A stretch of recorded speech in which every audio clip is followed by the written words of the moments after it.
Dopolední káva s Milanem Šmitem. Countryový občasník, ve kterém si Milan Šmit u dopolední kávy povídá se zajímavými hosty. A teď máme, přátelé, 7 minut po 11. hodině a těmi zajímavými hosty jsou fešáci, kteří sedí proti mně, a tím nemyslím jenom, že hezky vypadají, ale že jsou i ze skupiny fešáci a já už jsem je avizoval, takže pro vás žádné překvapení. Tomáš Linka a Tonda Knik. Kluci, ahoj. Ahoj.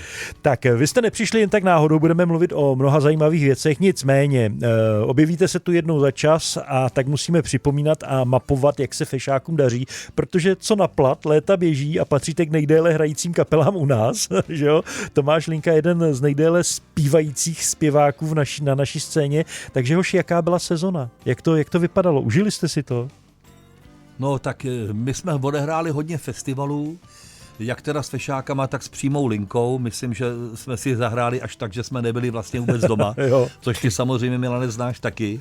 Ano. Takže teď si dáme trošičku pauzu před vánoční šňůrou, no ale jezdili jsme vlastně po celé republice a myslím, že ten rok byl úspěšný, Tome, No, tak v podstatě asi mimo dvě soboty jsme hráli každou sobotu. Aha, tak to je fakt pěkný. Celý léto. No. Únavný, ale pěkný. Co Vochtánka, Tome, protože to je takový festival, který je pro tebe srdeční záležitostí, tak jak to dopadlo? No, tak Vochtánka proběhla v podstatě v pořádku, jako vždycky. No, ona se nabaluje, takže je to čím dál tím jako takový větší monster podnik. Dokonce už se to muselo udělat dvoudenní, takže i v pátek byly kapely, takže jako si myslím, že to dopadlo dobře. No. Nedá mi to nezeptat se, protože si pamatuju velmi dobře na jedno období, kdy jste procházeli takovou rekonstrukcí všichni, náhradní kyčle a další věci. Jak to vypadá zdravotně v kapele? Jste v pohodě všichni a vůbec jak to vypadá v kapelách celkově jako se stavem? No, já jsem byl v lednu, jako vždycky, když máme takovýto volno větší, tak jsem byl na druhý kyčli a na uchu, takže já jsem v pořádku. Tonda už teďko laboruje s kolenem, takže jako jasný lednový termín. Přesně tak. Já jsem chodil za Tomášem v lednu v únoru do nemocnice ho tam kontrolovat a pak jsem sám byl na operaci ramene, protože jsem sundával kolo ze zdi a prdlo mi v rameni a mám to nějak sešitý, ale perfektně sešroubovaný. Děkuju profesorovi Tučkovi za super práci. No ale jak říká Tomáš, teď mě v lednu čeká nový koleno. No. Asi tak. Já bych teda navázal, co se nám stalo letos v létě, což se nám v podstatě, až mě paměť sahá, nikdy nestalo. Týden vždycky po Vochtánce je Pecka, což je taky takový tradiční festival. A tam se nám stala věc, že před náma kapela Dobrý, my jsme nastoupili, zahráli jsme 2 písničky. A normálně byla taková smršť a průtrž mrače, že normálně jsme to museli zabalit. Vyhnalo vás to z pódia. Vyhnalo nás to z pódia. Ale pak se to uklidnilo a ta další kapela po nás už zase normálně. Ty jako harcovník starý, taky basista výborný, my jsme prostě zkrátka to nezažili nikdy. Já za 38 let a Tomáš za 55. Jo. Prostě déšť nám bičoval přímo proti nám. Já jsem letěl z Kláve, jsme vylejvali vodu, ze styl kytary jsme vylejvali vodu, já jsem vylejval vodu z kytar, Tomáš z foukaček. No bylo to něco neuvěřitelného, to jsme nezažili. Já jsem něco podobného tedy zažil na parníku Country Rádia, když tam byl Vojta Kyťák Tomáško, který naset jakože všechno dobrý v pohodě, sluníčko, krása, a během 10 minut přišla taková smršť, že opravdu na palubě leželo 10 cm krup ledových, jako prostě, a museli jsme to taky stáhnout do podpalubí. Jinak ale chlapci, na závěr tohoto vstupu, tam jste byli na té Pecce, kde vás vyhnal déšť s fešáky nebo s přímou linkou? Ne, tam jsme byli tentokrát s přímou linkou. S fešákama jsme tam byli loni. Tak to je dobře, protože tím pádem nemusíme dementovat píseň, co na fešáky neplatí. Ani déšť, ani nic dalšího, takže to je všechno v pořádku. Takže mými dnešními hosty jsou fešáci Tomáš Linka a Tonda Knik. Kdybyste se jich chtěli na něco zeptat, samozřejmě, nebo jim něco vzkázat, tak můžete. Já vám prozradím hned SMS bránu, to znamená na čísle 720 00 11 11 můžete SMS-kou posílat vzkazy. No a za chviličku v našem povídání budeme pokračovat. Posloucháte Country Radio přes internet na www.countryradio.cz. Country Radio. Hosty dnešní dopolední kávy jsou Tomáš Linka a Tonda Kny ze skupiny Fešáci a Přímá linka. No a vlastně téma, které nakousneme za chviličku, se přímo konkrétně dotýká slavného koncertu v Lucerně. A když říkám slavného, tak trošku to dávám do uvozovek, protože tenhle ten koncert vás hodně potrápil, kluci. Zavzpomínejte, jak to probíhalo a jak to vlastně dopadlo všechno. Máš svatou pravdu, hlavně dneska je to přesně rok od koncertu v Lucerně. Aha. To byl jubilejní koncert k 55. narozeninám. Podotýkám, že jsme ho 3krát kvůli covidu překládali. Bylo to šílený. Ale chtěl bych tímto poděkovat všem divákům, protože těch 12 lidí, co si tu vstupenku koupilo, když měl být ten první koncert v tom roce 2020, tak z těch 1200 lidí pouze 36 lidí to vrátilo. Pak toho litovali, že mezi tím to koupil někdo jiný. Jasně. A my si myslíme, Tomáš mi to potvrdí, že to byla naše nejlepší Lucerna, co jsme měli. Opravdu nejlepší atmosféra. Vždycky to mají nějakou stoupající tendenci, že? Takže musíme se trošku pochválit. A právě proto, že ty lidi čekali na to 3 roky, tak jsme jim zahráli 39 písní. Umím si představit na 80. výročí Fešáku, jak to bude vypadat. To bude dvoudenní zase. A my, když jsme viděli, jak ty lidi to prostě vydrželi a jak mají na to strašnou chuť, tak jsme se rozhodli na poslední chvilku, že to natočíme. Tak jsme pronajali jsme firmu, najeli jsme 7 kamer, skvělý zvuk jsme natočili do 46 stop a vlastně celých 10 měsíců teď jsme na tom pracovali, dali jsme to dokupy a tím pádem dneska zrovna, Milane, a ty jsi nejšťastnější člověk na světě. Já to vidím. Protože Milan dostal první exemplář, přátelé, klepe na to. My tomu pracovník říkáme komplet. Proč tomu říkáme komplet? Je tam zpěvník s 55 nejhranějšíma písničkama, 75 fotek z Lucerny a pozor, je tam sepsaný náš vlastně období posledních 5 let. Že zemřel Martin Melníčenko, Pepík Malský, Pepík Mladý, a tak to je tam celý popsaný. A k tomu je přidaný DVDčko s 29 písněma. Že my jsme museli 10 vyhodit, aby se to vyšlo na jeden kotouček. A jsou tam 2 bonusy. Jeden bonus je o tom, jak jsme ten koncert připravovali ze zkoušek, ze zákulisí.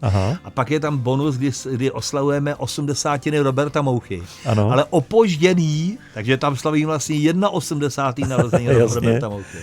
Takže velká akce, hodně. Velká akce to byla a pozor, zrovna dneska to vychází oficiálně, že my jsme v pondělí 16. jsme udělali takovou obrovskou akci, kdy jsme dělali zápis do knihy rekordů, kde jsme se sešli většina, co jsme v té Lucerně byli a za asi 4 hodiny, Tome, jsme podepsali 1000 kusů. Pozor, měli jsme 2 malý pauzičky na vyčurání. Jasně. Jak jsme jeli jako fretky, každý z nás večer skončil na ortopedii. My ty ortopedii říkáme u 2 koček. Tam jste to doléčili. Rychlá anestezie, ovšem až po výkonu přišla. A já jsem právě chtěl strašně říct, já nevím, jestli mi teďkon vynedáš, ale ten, kdo by si to chtěl koupit, protože my už máme tolik objednávek, že včera se nám dokonce zroutil server. Dneska už zase běží, ale kdyby si to někdo chtěl koupit, je to fakt jako jenom 1000 kusů, přátelé. Jasně. 1000 kusů. Tak je to buď na našich webových stránkách, je tam link přímo na prodejce. Fešáckých, na www.fesaci.cz anebo na našem facebookovém profilu. Jasně, takže tam najdete všechno potřebné k tomu. Tomáš tomu chtěl něco říct, tady se hlásí o slovo. Ne, ty mluvíš tak dlouho, že už jsem to zapomněl. Já jsem jenom chtěl říct, že během toho koncertu vystoupili samozřejmě naši všichni bývalí žijící členové. A měli jsme tam spoustu hostů jako Rostu Fischera, Pavla Kaisera, Frantu Kasla, Petra Kocmana, Hanku Mladou, Roberta Mouchu, samozřejmě Petr Novotný tam taky byl, Michal Pavlík ze skupiny Čechomor tam hrál na violončelo, Jirka Hron ze skupiny Natural na violu, uváděl to celý Pavel Zedníček a Bézy a nesmím zapomenout na Michalku Tučnou samozřejmě. A ty všichni budou vidět, nebo ti všichni budou vidět na tom DVDčku. Všichni tam jsou. Perfektní. Jsou tam všichni obsazený, každý tam má 1, 2 písně a tak dále. A ještě důležitá věc, my jsme se snažili na tady to DVDčko dát i písně, které jsme vlastně nikdy ještě nevydali. Jo, jako Kovbojové a klauni, Tome, viď?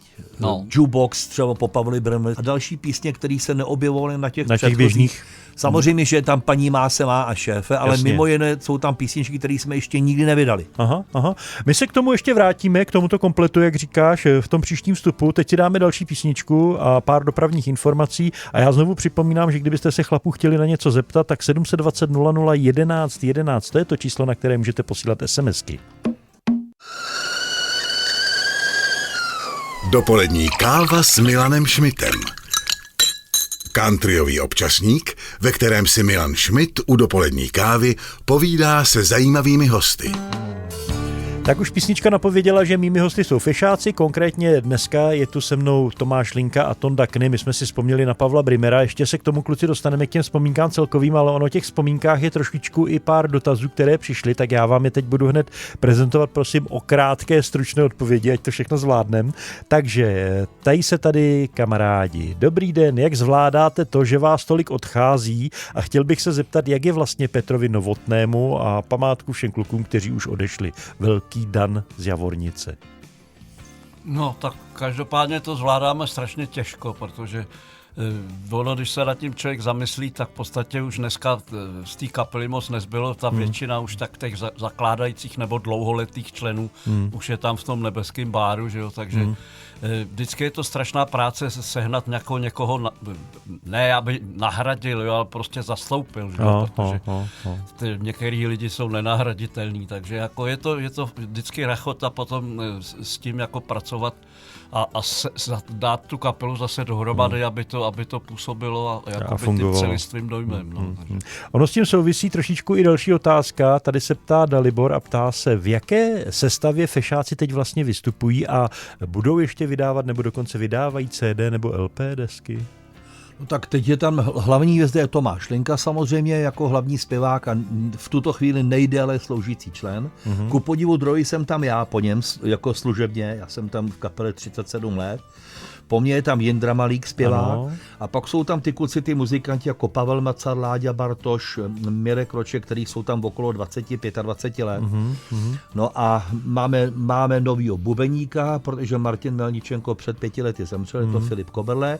Máme novýho stylkytaristu Honzu Malýho ze Šumperka a vlastně to je asi všechno. A samozřejmě doprovází nás mluveným slovem Pavel Bezouška, který s námi vlastně jezdí už 5. rokem, takže v této sestavě jsme a pozor, teď s námi vánoční koncert pojede Petr Kocman. No a k tomu vydávání CDček momentálně hovoříme o kompletu, na kterém je DVDčko tedy a zpěvník CDčka a LPčka zatím ne, protože nebo asi možná už ani ne, že protože vydáno už toho bylo spousta a co si budeme povídat, stejně na všech koncertech lidi chtějí to, co už je to pravda. My si teď o to vydávání odpočinem, teď malinko odskočím od fešáků, ale já teď Tomáše ukecávám, že mu za 2 roky bude 80. Tak ho ukecávám ještě na jedno CDčko. S přímou linkou. No s přímou linkou nebo s nějakou studiovou kapelou, patrně, která bude samozřejmě zakládat na přímý lince, ale začneme na tom spolupracovat a chtěli bychom teď v tom mezidobí, že s fešákama děláme vždycky po 5 letech. Takže teď přijde na řadu Tomáš, tak bychom chtěli za 2 roky vydat k 80 nám Tomáši nějakou, něco. Ale teď jsme jeli spolu v autě z koncertu a pouštěl mi tam takový big beaty. Něco na bázi ZZ Top a Deep Purple. Ne, nebojte se, pouštěl mi americkou country zpěvačku, jejíž jméno si nepamatuju, ale možná, že se dočkáme na tom CDčku nějaký tvrdotiny, Tome, viď? No já si myslím. Protože... Tak Tomáš to má rád, to je známý. Já vždycky vzpomínám ovšem na naše jedno setkání, jedno z prvních, kdy jsme se trošičku jako seznámili, nevím, jestli si pamatuješ, někdy v 90. letech jsem s mojí kapelou hrál na festivalu v Bohušovicích a hráli jsme tam právě takovou jako americkou country, jsme tehdy měli zahraniční zpěvačku a najednou se takhle pod pódiem objevil Tomáš Linka a s ním Tomáš Suchomel a koukali a my jsme slezli dolů a Tomáš říkal: já se jdu podívat, kdo tady hraje tu moderní country. No, kluci pěkný, upřímnou soustrast, na vás nikdo nebude chodit. Říkáš to. Měl jsem pravdu. To je to prostě neuvěřitelný. Ty lidi tady u nás prostě chtějí furt slyšet Jesseho Jamese, Johna Hardyho, Zátoku, prostě... Ty starý věci. Prostě ty starý věci. My to teda v programu máme, ale my ty diváky trošku obelstíme. Vždycky jako uchlácholíme těma staršíma věcma a pak to do nich pustíme naplno. Ale to už nemůžou utíct. Je to tak, jak říká Tomáš. No. Máme tady další otázku a tím se vlastně podtrhne to, co jsme říkali. Zdravím fešáky, nebo fešák ze Znojma, asi si to dobře čtu. Přeji hodně zdravíčka. Kompilace je moc krásná, právě poslouchám Country Radio Libor. No tak Děkujeme, to zní hezky. Ať si hlavně přejeme k dobrému vkusu. Ať si pán hlavně koupí tuto kompilaci, nebo on už ji možná má, já jsem pochopil, že? Možná, nevím, jak ale je to jako myšlený. Chci říct ještě jednou, abych se neopakoval. Opravdu na tom DVDčku tentokrát jsou i písně, které jsme nikdy ještě neudělali. Jo? Jako Kovbojové klauni a další věci, které fakt... Pozor, ještě máme tam smyčtový kvartet, jsme zapomněli říct. To je od Pavla Brimera přesný čas, jo. Jsem ho to přespíval. Dokonce s tvojí paní. Dokonce právě ta paní, která tam to říká na té originál nahrávce, já nevím, před těma 40 lety. Tu telefonní hlásku. Tak to dokonce jako hlásí teďko, jo, takže to je přímo originál. Výborně. Mám tu ještě další dotaz, který jsme k tomuto tématu se veřejně nevyjádřili, ale trošku jsme to tady říkali při písničkách. Pánové, ptá se Ivan, kdy přijdete koncertovat do Bratislavy? Až nás pozvou, to je strašně jednoduchý. To je přesně vždycky tak. My bychom jeli klidně zítra. Jo. Navzdory tomu, že jsme si tady říkali, že to cestování je peklo. Ne, ona ta Bratislava, pozor, jo, ona Bratislava je blíž než Ostrava. Jo. My to máme na je to celkem po dálnici, což by teda šlo. Jasně. My si koupíme opodel dookola, namažeme si Audi, aby to v tom nákladáku se dalo vydržet. Tak klidně přijedeme zítra. Přijedeme rádi, jezdili jsme, jak se to jmenovalo, Tome? Dom odborárů, nebo kam jsme to jezdili? Teď to nedám dohromady. Ale jezdili jsme často do Bratislavy, každý rok a teďkon prostě na nás asi zapomněli, nebo možná si myslí, že už jsme po smrti. Možný je všechno. Ale. Tak to byly tedy otázky, na které jsme odpověděli. Ještě teda ta otázka, znovu zdůrazňuji, jak se daří Petru Novotnému, jak mu je? No tak Petr vlastně je teď 10 let po mozkové mrtvici. Já si myslím, že ten stav je vlastně neměnný. Petr se snaží, učí se znova mluvit. My s klukama za ním jezdíme vždycky začátkem srpna na jeho narozeniny. Takový ten základ z té kapely, spíš těch, co jsou tam díl. Petr s náma teď hlavně byl při té podpisovce. To bylo neuvěřitelný, že se tam jako dostal. Podepsal i několik těch nosičů. To znamená, že jak jsme vydali jenom 1000 těch kusů, limitovaných, tak minimálně na 100, 120, možná 150 kusech bude i podpis Petra Novotnýho. A bude to taková loterie, na koho to vyjde.